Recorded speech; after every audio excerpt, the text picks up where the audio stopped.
Hey, what's going on? This is Rodney Jackson, aka RJ Block, real estate professional, insurance, financing, everything to do with real estate.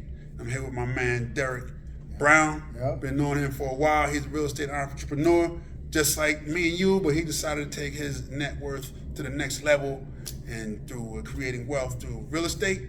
So I'm here to talk to him about the business. Maybe he can help drop some knowledge and help other people learn about the business. All right. Hey, how y'all doing? So I appreciate you coming. Appreciate you and asking giving me some to be time to on. do it. And so I've been knowing you, I guess, for about 20 years. About 20 years or So I so. was showing you some properties, Yeah. and all over like Newark, Irvington, Elizabeth, stuff like that. Yes. Yeah. We never closed any of those deals, but I've been doing insurance for you for a while. Yeah. And I look forward to us closing some in the future. Yeah. Yeah. That's always a possibility. Yeah. You know. So I don't remember how we met, but I guess just through the business or whatever. But I think I got your card through someone. With the real estate, okay. And I was looking for investment property. Right. And you started showing me some things, and then we started talking and started finding out the other things you was doing with the music. Yeah. And then eventually we started finding about the insurance stuff and other stuff. Well, yeah. At first, when I first met you, I wasn't doing insurance then. Yeah, you I was got just into in it the later. I used to be sending all my customers Yeah. to Tim, who you Yep. know, Yeah. and then I say, let me just get my license. Yeah. But Smart. so you own a few buildings, Yes. I guess a few houses and Uh-huh. stuff, you know. You involved in any other businesses? Well, I'm actually involved in an investment club right now. Wait, I think you told me about that. Yeah, I was in an investment club for about, I'd say, 15 years, about 8 years ago. And we had amassed quite amount of securities and properties. Our portfolio was pretty large. Okay. And we wanted to get into real estate. But when we started to get into real estate, it was like at the height of the market. Yeah. And it was one person, one vote. And we found a property. We found a 12-unit building for $200,000. We had $100,000 in portfolio, but it was one man, one vote. And some of the members in the group was like, I come to meetings twice a month, and I'm just watching this portfolio grow, and I don't have to do anything. Yeah. I'm talking to them about us investing in the real estate, and I'm saying, okay, well, we all gonna have to do this, that, and the third, and we're gonna have to actually manage the property. Right. And it was like, why should I okay us to buy this property, and we all have work to do, when I can come to meetings and look at a portfolio Just watch it grow. and just watch it grow? Sounded good. The next month was when we had that market crash. Oh yeah. And we lost like $60,000 in 2 months. Yeah. And then everybody wanted their money. So we was down for about a good 8 years. And just recently we had like a retirement dinner. I mean, not a retirement dinner, like a, what would you call it? Like just a meet and greet with each other over dinner and holiday time. And we started talking. And most of us was talking about how much we learned being in that group at a young age. And we talked about starting the group back up. And we've been back together for about 3 years. So all the same people? Nah, we started out with 17 people. Yeah. When we went to read back up, we got in touch with everybody. Yeah. Some of the people came back, some of the people didn't want to come back, and we added some new members. So now we're 10 members strong. We've been together about 3 years now. So And it's going well. So the people that came back are probably the people that are more true investors. The other people probably were, like, I know back in the early 2000s, the market was going through the roof. Everything was easy. Everybody's talking about the stock market, this and that, and my friend is in it, he made this money. And then they get in, and then as soon as the market goes down, then they're out of the business, and We all became day traders. Yeah. We was messing around with penny stocks. Everybody thought they were an expert. Yeah. We seemed like experts for a minute. Well, yeah. Yeah. But see, the true investors are the ones that, you know, they ride it out. Oh, you know? definitely. They ride. The market's gonna fluctuate. It's gonna go down sometimes, but you can't run for the hills as soon as you have a down market. Oh, you have to, that's the time they really should have bought more of those stocks. Dollar cost average those stocks. And just more than anything else, the knowledge. Yeah. We didn't know anything about insurance. We didn't know anything about stock securities. Yeah. We knew a little bit of something about real estate because a lot of us parents had backgrounds in real estate. Yeah. But at that time, when we first started out, like maybe 1 or 2 people owned real estate. And now, almost everybody in the group has their own real estate and investment properties. Investment properties, and they're all in securities. And we're looking to buy some more real estate, but I'm also looking at trying to do some insurance with us as the group. Because as we're learning, we're getting more mature, and we're learning about, like, my thing right now is generational wealth. Right. That's why I want to talk to the young people, because if we'd have just stayed together, we'd have made money. Yeah. As long as the companies that we picked didn't fold, we'd have made money. It's like my father had when my first son was born, he put $10,000 in an account for him, in a stock account. But the market went down. It went down to 8,000. He was like, "Give me my money, take it out."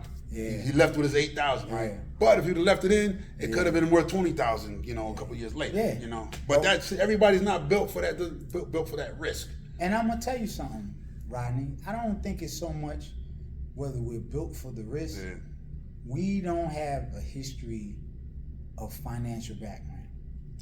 Okay. We grew up, get out of school, get a good job, save the money, go to school, get a nice one-family house, take a trip every year, spend a lot of money on Christmas, live, die, leave your kids with nothing. Yeah.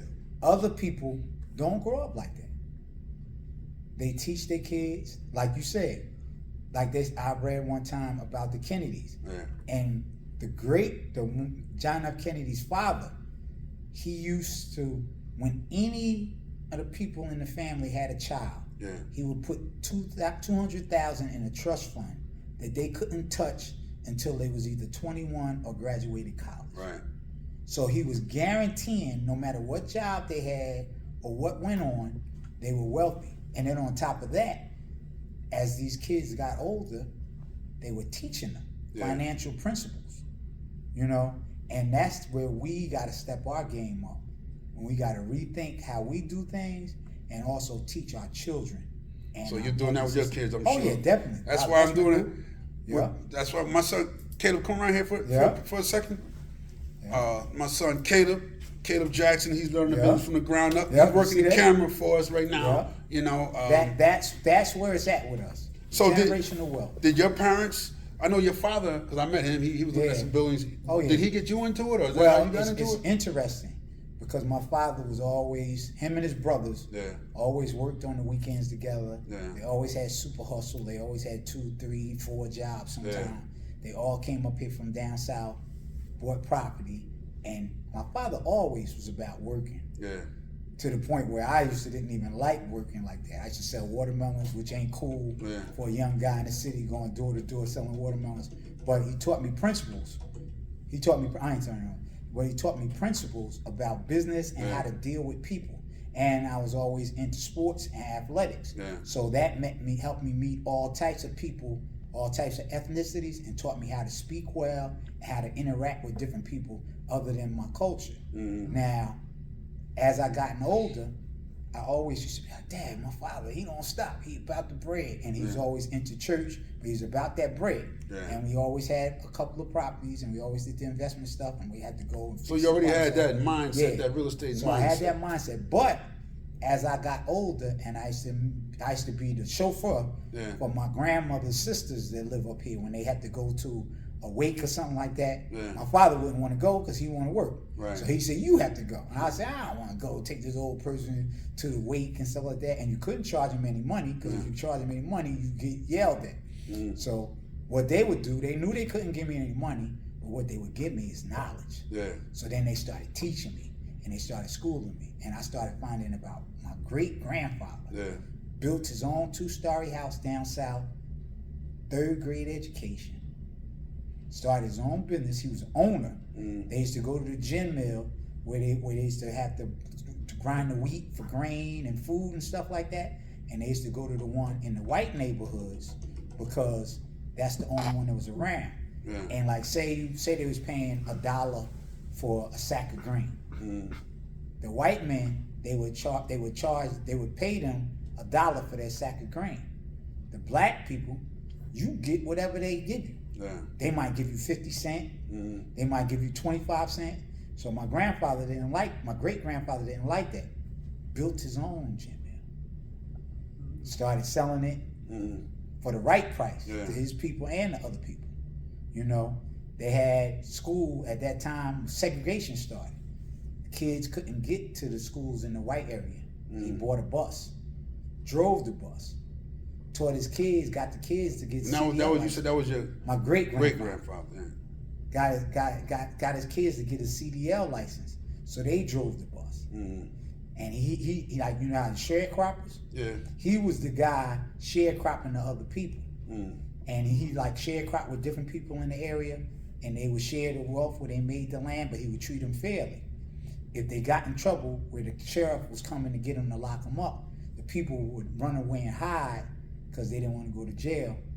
He would go to the sheriff and say, listen, I can negotiate for this guy to come in, but you got to guarantee me that he can come back and work so he can make his money to pay his bills. He was a bail bondsman before they was bail bondsmen.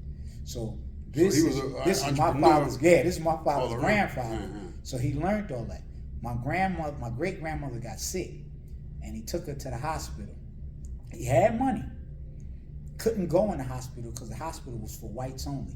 They had to wait outside and beg for the doctor to come see her. The doctor finally came out and saw her. She couldn't go in the hospital. Took care of her. She survived, thank God. He got together with the churches and the different people that he knew in the area that he did business with, put some money together, built a hospital, went up to Howard University and interviewed the doctors and the nurses and hired them and brought them down there and started the black hospital down there.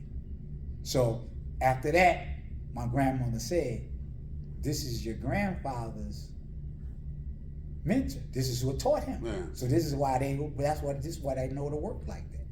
You know, and then I said, okay, well, that's where I get it from. You know. Okay, so the entrepreneurial spirit has been all it was handed in the down. family. Yeah, it was in the family.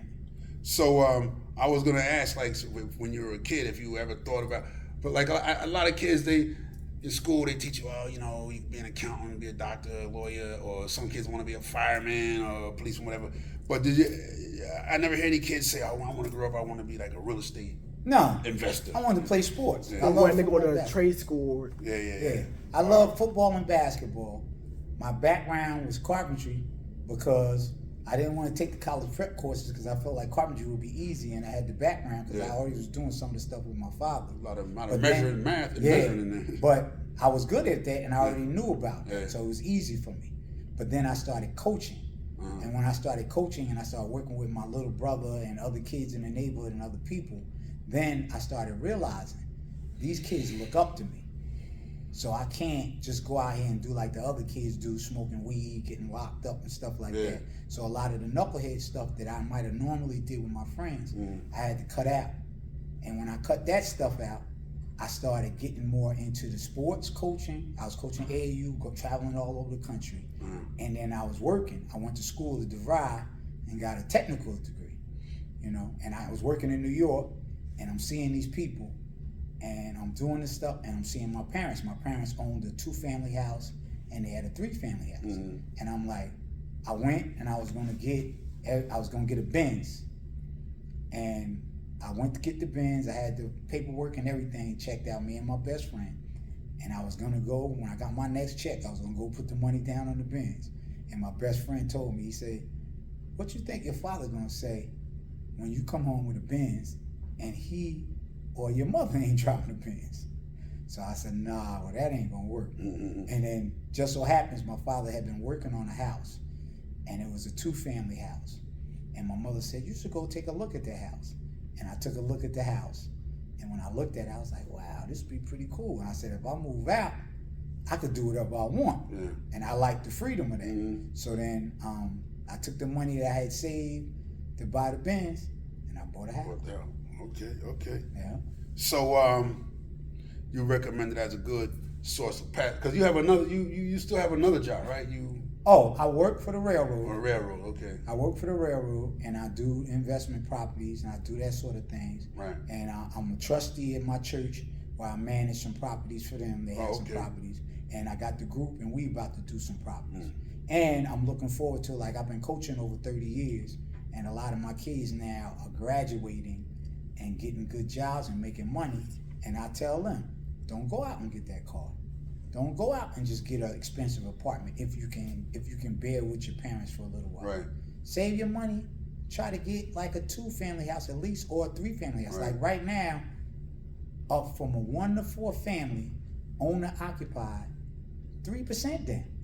Yeah, for owner occupied. Yeah. Yep. That's almost less than what you're gonna pay to get into a one of them 2 bedrooms or 1 bedroom luxury apartments. Right. So better to, instead of taking the money to buying the Benz, take the money to buy an investment, Yeah. and then the money that the investment produces, Yeah. then you can get the Benz Yeah. later. And even at that, the 1-family house is cool, and you can floss with that. Yeah. But most 1-family houses, unless you actually sell it or fix it up enough to get some equity in it, it's a bill. Yeah, yeah. You that's not bringing an income. Yeah, it's not gonna bring in. So any I income. recommend anybody buying their first house to get a 2-family. Okay. But a lot of people say, well, they worry about they have tenants.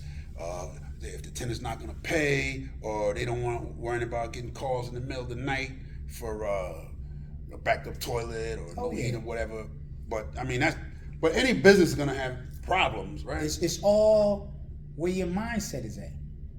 At a job, you got a boss, right? Right. So you have to deal with a boss, Right. And your boss might want you to work late, come in early, whatever. Do you rather want to have a boss or be the boss? Be the boss. Deal with your tenants. Your tenants are your customers. Yep. Because if you get a lot of bills, it doesn't matter how much money you make. You're becoming chained to that boss, and you got to do whatever he say because you're dependent upon him totally for your income. If you get a multiple streams of income, like kids nowadays are getting a lot smarter, and that internet, you can learn almost anything you want about the crypto, about the securities, about stocks, bonds, and all that stuff. You start doing that stuff as you're young. You get yourself a nice package with your different insurance, the IULs and the other stuff. Start doing that stuff, and you start doing real estate. If you start this stuff at 19, 20, 21, by the time you're 30, 40, you basically could be working for yourself. Yeah. So another thing, well, me being in the insurance industry, there's always a question of risk. Like, God forbid the house burns down, whatever. But also, like, if somebody gets hurt on the property, or some tenant, or anybody on the property decides to sue you. So you have your insurance, but also you could add another layer of protection by using an LLC, right? You have properties in LLC, limited liability company. And that's the thing, like I say, financial literacy. That's another thing that we haven't been taught. The way things are nowadays, you shouldn't have anything, and I mean anything, in your name. You want to take everything out, and I'm learning about this myself because my parents don't have a history of doing it. You should have this stuff in the LLCs. You should have a trust, holding companies. Nothing should be in your name. So that way, if anything happens to any of these different parts, they can only try to mess with those parts. That part, yeah. They can't mess with the total. And if in the event of you passing away, you don't have to pay all that estate tax and all that stuff. You have things set up where it can be passed over to the different people that you have in these trusts, and it keeps running. Have you ever had any lawsuits or anything? I've had a lawsuit in one spot that I had in Irvington. It wasn't a large one, but I think they got like $60,000. But the insurance covered it. Right. And Even if it's not, and I think it was suspect, but it wasn't up for me to say. A lot of times, I mean, it's suspect because I have some war stories in my own, but we're not going to get into that now. But I mean, most people I know, anybody that has some people, if you have, say, 1 house, 2 houses, you might be able to escape by. But anybody that has multiple properties, multiple tenants, eventually they're going to get sued for something. Even at that, Rodney, even if you're not getting sued, if you keep on living, something's going to happen. Yeah. It don't happen every year, but every couple of years, bad storm. Right. Something goes on. You need to have, insurance is there for a reason. We don't like it, and it costs you, but you rather have it and don't need it than need it and don't have it. Right. Because even if the tenant owner or whoever sues you, Yeah. even if they only get $10,000, You don't want to your come out your pocket. attorney. No, you don't want to come out your pocket, but your attorney might cost $10,000. Oh yeah. And you don't even want to, because 9 times out of 10 they're going to settle, but you don't even want to have to pay that attorney. Yeah. So the insurance company's going to cover that. So And if you got to anybody, continue paying your mortgage. You got to continue paying Yeah. other things. You know, it seems like it's not a great expense, but like we coming out of COVID, and everybody know how tight that was. $10,000 could break you yeah. at the right time. You ain't been going to work because you've been home because of COVID. You got different things that's going on. You've been paying the mortgage. The tenants aren't paying. 'cause Well, they I ain't know going to during work. COVID they had the moratorium, so like Yeah. some tenants they weren't paying, but you couldn't evict them because they had Exactly. the moratorium, so you couldn't even evict them. Yeah. So any like horror stories, other than what you just like? 2:00 in the morning, phone calls. I bought a property downtown Newark a long time ago. Me and one of my friends. Perfect location. It's overlooking right where they building all the stuff up. Uh-huh. And I had that property for about a year and a half. Yeah. And I never worked so hard in my life. Mm. And a lot of this was the people living in the building. It was a 3-family house. Every night we're getting calls. Yeah. Every different things is going on. So, that one thing that I can say, if I have to advise anybody, that location is the truth. Because you can get a property for dirt cheap, but a lot of times, because of that location and the culture of the people, You're gonna that's in get that those area, people that gravitate around you're that gonna location. work so hard for that money, Yeah. and you're not gonna be able to charge top rent because of the Right, area, right. and there's gonna be so many different things. I mean, I had people. I remember one time we painted the whole hallway, 3-unit building, fixed the door. It was a fire door that locks automatically and everything. The next day I came back there to cut the grass, and it had to be somebody that lived there, Yeah. had spray painted all the stuff on the walls, had jimmied the lock so it couldn't lock automatically, so you could come in and out. Yeah. And it just was unfortunate. It was the culture of the people. Yeah. One, they didn't want it secure. They didn't want it safe, because this unfortunately was how they were comfortable. Yeah. And 2, unfortunately, they had a problem with a young black guy being the owner. Yeah. Okay. Well, I have a bunch of. I've had everything. I had my first catastrophe was a flood in my first property. I had a fire. Mm-hmm. I had tenants fighting each other. Tenants wanting to fight me. Mm. Vandalism. People hanging out on the property. Gambling on the side, hiding drugs in the back, all kinds of everything. But anyway, But any major successes that you like? I've done pretty well. Yeah. I can't complain about that part, as far as, because, like, for example, the first house I bought, it was a 2-family. I turned it into a 3 with a variance. Mm-hmm. I'm trying to remember. I think I bought it for, I want to say, $125, Wow. and I had it for about a good 15-20 years, and then I sold it for like $250. So that ain't bad. And at the end of the day, I don't know too many investments that's gonna double and triple in value in 10 years real estate can. Yeah, you're right. So it's work. It's definitely work. It's not always easy and sunshine, but if you hold on to it, over time, you're gonna make some money. But one thing I learned is, they're definitely gonna have that increase in value, that increase in equity. Because I had my first property I bought it in 1993, and so last year would have been 30 years, and I never could imagine 30 years would have went by that fast. I paid I think I paid $105,000 for it. It would be worth about $400 or $500.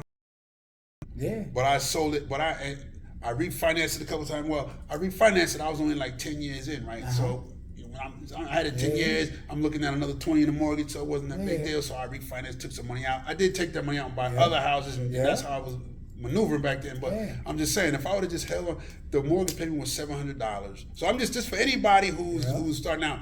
I mean, you need financing, and sometimes you tap into your equity to buy other properties. Balance it out. But I suggest at least have 1 or 2 properties that are your main properties that you want to pay off, because the mortgage payment on that was $700 when I bought it.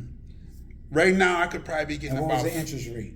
If you Well, I don't remember. That was up in 1993. But I mean, the interest rate was high back then, though. But I Okay. mean, the payment was still low. Okay. Because I paid only $105,000 for it. Yeah. But I'm saying, right now, I could probably be getting about $5,000 a month rent, Yeah. and it would be worth about $500,000. Yeah. You know, so that's just an advice for somebody. You know, I mean, sometimes you're gonna buy some and flip. You ever flip properties?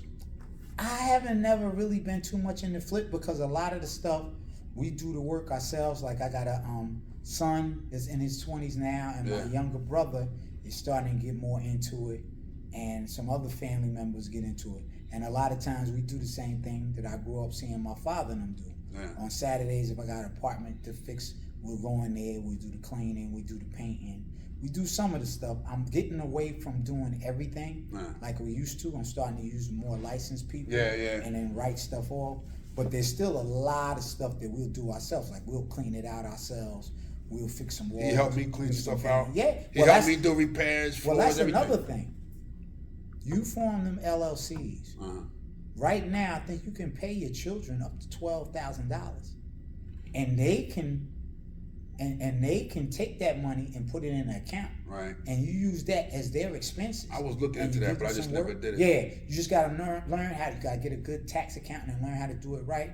And Go through ADP and make it like a real paycheck. And you know, then but, that paycheck, one, but two, that's their money. They can do whatever they want with it. They can invest it or buy different incidentals and things that they need. Or save it. And also, over time, they're building that credit rating. Yeah. If you do it right, by the time they're 2021, they can have enough great credit and money saved to buy their own property.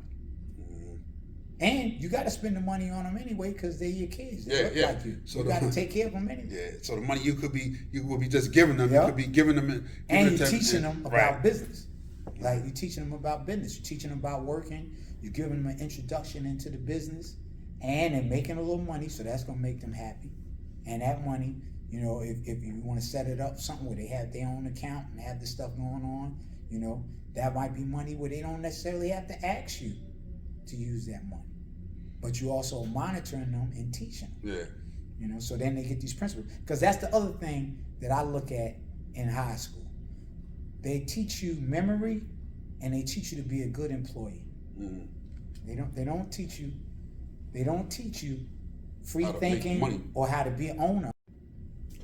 Because this is something we need. Appreciate you coming out. I appreciate you having me. And dropping some knowledge. Yeah. And we'll definitely talk again. Yeah. Because this stuff I want to build on. You're my first interview, so it's gonna be it's gonna be. Sorry, say again? I said we still on or? Still on. Yeah, we good. Okay, yeah. So. Because this something like the group that I have, it's a lot of young brothers, and we have a passion for wanting to pass on knowledge and learn more. We still learning. So and we want to build. Once I put this interview up I'm gonna put it on my YouTube channel. Yeah. I'm just starting, and then you can share it with them and tell them that I would like to interview them also. Yeah, definitely. Because one brother, he works at One Penn Plaza. It's a young man I grew up with playing ball together. And he works right across from the garden. All right. And he loves this. Okay. That's his thing, financial literacy. I work out by the garden too. Okay, so you need to meet Mike. Yeah. Yeah. And he loves to do this. All right. Yeah. Well, that's it. Some knowledge. Hopefully it helps. Some new investors or anybody who's already in the business and, you know, still learning. And get in touch with Rodney and let him know what you want to learn about. Yes, sir. As young people, y'all have an opportunity to do whatever y'all want. Don't let anybody tell you can't do something. And if we don't know about it, we're going to find out about it. Yes, sir. All right. All right.